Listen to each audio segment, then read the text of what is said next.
warahmatullahi wabarakatuh. Donc, comme prévu, on continue, Inch'Allah, la partie qui concerne la toxoplasmose et grossesse. Et donc, la définition de la toxoplasmose, donc c'est une maladie parasitaire qui est provoquée par le Toxoplasma gondii. C'est une infection bénigne et fréquemment inapparente. Lequin, pendant la grossesse, l'infection parfois il est transmise in utero à l'embryon ou au fœtus, provoquant de graves lésions, en particulier cérébrales et oculaires. Donc, on doit prévenir cette pathologie par un sérodépistage précoce, donc des bilans sérologiques, et bien sûr des règles d'hygiène générales. Dans l'épidémiologie, le réservoir du parasite, il est tellurique, donc par la terre, et animal, donc le chat, avec deux modes de transmission humaine, soit la toxoplasmose acquise par voie digestive, donc suite à l'ingestion de la viande crue ou mal cuite, ou là des légumes et fruits mal lavés. Ou la toxoplasmose congénitale, donc غالبا كتكون une femme qui a attrapé la toxoplasmose pour la première fois pendant sa grossesse, ou qui le parasite qui dose par voie transplacentaire vers la circulation fœtale et il contamine le fœtus, l'embryon ou bien le fœtus, على حسب la date ديال la contamination. Donc le diagnostic clinique, il y a deux types. Donc il a شفنا بالنسبة la toxoplasmose acquise, qui est des formes inapparentes, donc هما اللي كيكونوا بزاف. C'est le cas habituel pour des femmes enceintes non immunisées qui se contaminent pendant la grossesse. Pour les formes apparentes, on peut observer une polyadénopathie, surtout cervicale, fébricule donc en température 38 et 38,5, avec une asthénie, laquelle sans altération de l'état général. Pour la toxoplasmose congénitale, donc c'est la photopathie qui est la plus fréquente, que l'infection fœtale se fait par voie transplacentaire, où l'atteinte est grave et le passage entre la 10e et la 24e semaine de grossesse, avec un risque de transmission plus fréquent près du terme. Il y a une grande perméabilité placentaire. Donc, le pourcentage, le passage ou le risque de contamination le premier trimestre, il est 17%, au deuxième trimestre, il est de 25%, au troisième trimestre, il est de 65%.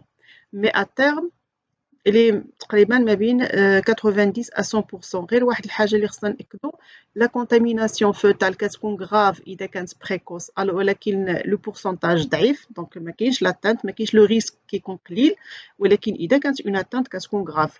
Au contraire, vers la fin de la grossesse, l'atteinte كتكون à 100%، ولكن les lésions ou le degré كيكون bénin، ما كتكونش des atteintes graves.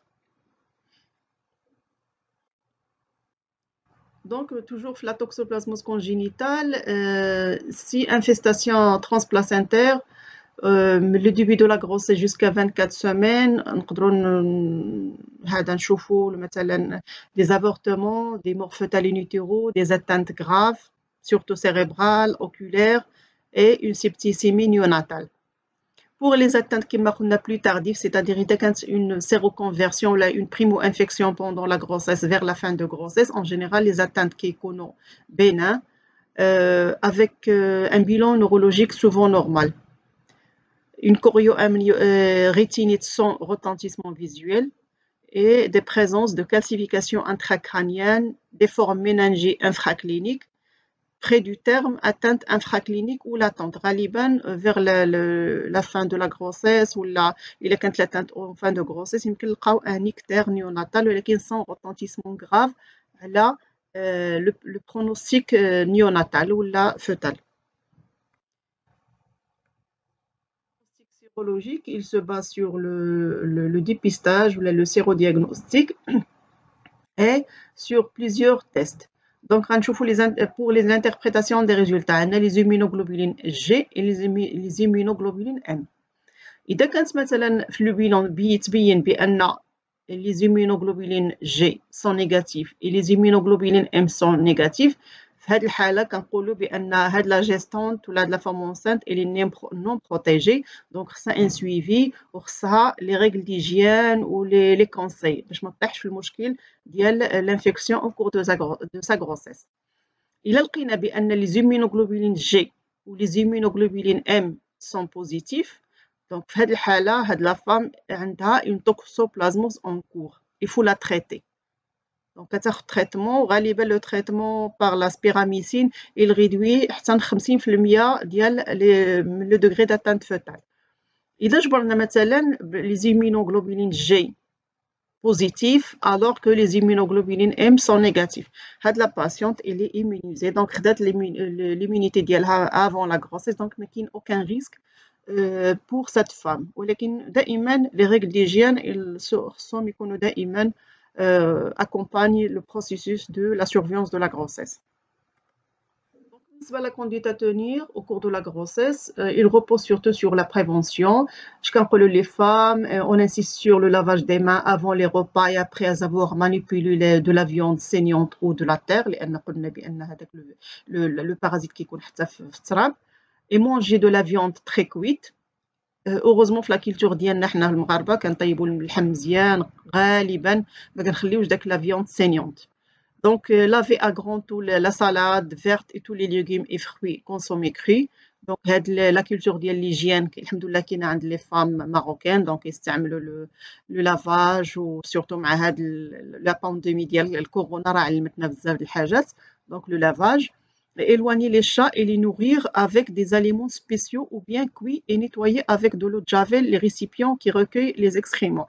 هذوك القطط خصهم دائما لا نوريتور ديالهم تكون سبيسيال تكون طيبه لان المشكل ديال لو بارازيت كيكون عند هذوك لي شا شاسور اللي كياكلوا داك الصيد وداك لي زوازو كياخذوا داكشي ديال اللي ما طايبش.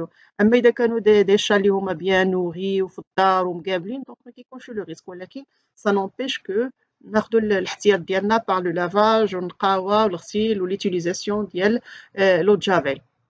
إذا وقعت مثلا une séroconversion au cours de la grossesse c'est-à-dire la femme خدات هذا le parasite ولا l'infection في la grossesse في هذه الحالة كاين le traitement qui sera démarré le plus tôt possible juste après le diagnostic de l'infection. Donc كتاخد la spiramycine, c'est le médecin qui prescrit le traitement. Et bien sûr, le traitement il sera accompagné par une surveillance obstétricale et une amniosynthèse à la recherche d'infections fœtales pour voir واش كاين شي infection, واش كاين شي atteinte fœtale, واش كاين شي problème. Le bilan néonatal à l'accouchement, il est réalisé ces conversions maternelles au cours de la grossesse. Donc, la femme أدت في الحمل ديالها par la toxoplasmose. Donc, كيدار un bilan. Chez la mère, le prélèvement du placenta pour examen histologique باش كتشوف واش كاين هذا le problème ولا هذا l'atteinte ديال le fœtus. ونعاودوا une nouvelle sérologie maternelle. بالنسبة للنوفو-né, la sérologie du sang veineux كتعملوا un fond d'œil, une échographie transfontanellaire et une ponction lombaire pour voir الحالة ديالو واش ما كايناش شي atteinte néonatale. La sage-femme, toujours la prévention. Il faut traiter pendant la grossesse, surtout si il est très efficace et limite l'atteinte congénitale du fœtus. La femme, il a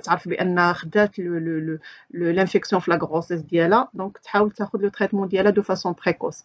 Et les règles d'hygiène qui مشنا le lavage والنقاوة وداك الشيء et l'examen sérologique en préconceptionnel. أحسن حاجة هي المرأة تعمل le bilan ديالها en préconceptionnel باش كنعرفوا l'état immunitaire ديالها وكتعرف كيفاش تتعامل مع هاد les infections au cours de sa grossesse. بالنسبة à la surveillance, la sage-femme doit dépister et référer toute femme qui présente la toxoplasmose vers une consultation médicale pour prise en charge et surveiller l'évolution de la grossesse. Au moment de l'accouchement, il doit surveiller l'évolution du travail, pratiquer l'accouchement et la délivrance, examiner le nouveau-né pour dépister des malformations et montrer le nouveau-né au pédiatre pour avis et traitement. Appliquer les directives du traitement prescrit par le médecin et appliquer les précautions d'hygiène et d'asepsie pour éviter la contamination et surveiller l'état de l'accouché. En postpartum, faire le lever précoce, comme d'habitude, surveiller l'accouché et dépister toute infection puerpérale et bien sûr ne pas oublier la surveillance néonatale. Donc, merci pour votre attention. نتلاقاو إن شاء الله في le cours suivant بإذن الله. Si vous avez des questions, مرحبا.